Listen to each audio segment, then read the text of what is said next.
Welcome to our new segment. It's a 5-minute Monday morning recap or wake up. So good morning, everyone. Let's start this week with something real, something that actually matters. So if you're in the middle of a shoulder recovery, every Monday, I take one comment or one question that hits the nerve and we break it down calmly and honestly. And today, this one grabbed me the moment I read it. So here it is. I had an anatomic shoulder replacement, and after 18 months of ongoing physiotherapy, I just discovered my deltoid has vanished. What should I do? So let's talk about that, because this isn't a small issue. If the deltoid really isn't working after an anatomic replacement, or worse yet, a reverse, the shoulder simply can't do what it's supposed to do. The implant relies on the muscle.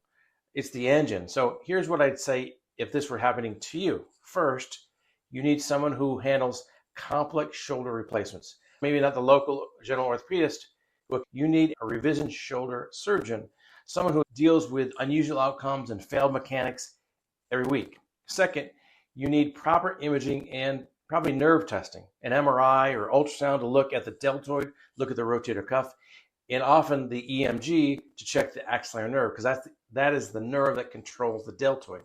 Sometimes the muscle is intact, but the nerve is injured. Sometimes the tendon is detached. Sometimes it's simply never activated properly. Each one of those is a different problem with a different solution. Third, at 18 months, this is not a just work harder in PT situation. If you're still unable to activate your deltoid, something upstream is driving that. You need clarity, not more guesswork. So we'll keep following this topic because deltoid failure after replacement is not talked a lot about. However, an injury to the axillary nerve is a very well-known complication of a reverse or a total shoulder because of where the axillary nerve is so close to the shoulder joint. Now let's shift to the next section of this because it ties into the bigger theme of patients being sold treatments that sound promising but don't actually deliver.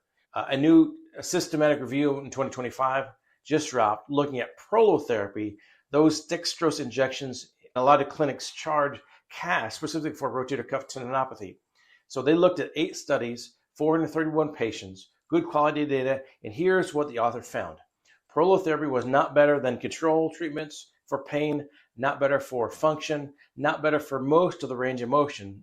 The only measurable difference that was a tiny improvement in abduction, which is this, about 7 degrees. That's not very much. But most people probably would not really feel the difference in the day-to-day life. Some studies showed the tendon looked a little thicker or healthier on ultrasound afterwards, but those structural changes didn't really line up with the actual clinical improvement. The authors were clear. Prolotherapy should not be first line. Good rehab still outperforms it. So the real message for today is this. Recovery goes better when you understand what's normal, what's not, what's worth your time and money.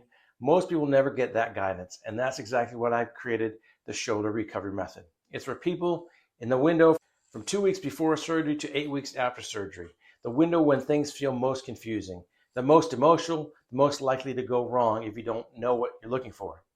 We're relaunching the program in a few days. I'll put the link down below if you want to join us in the next group.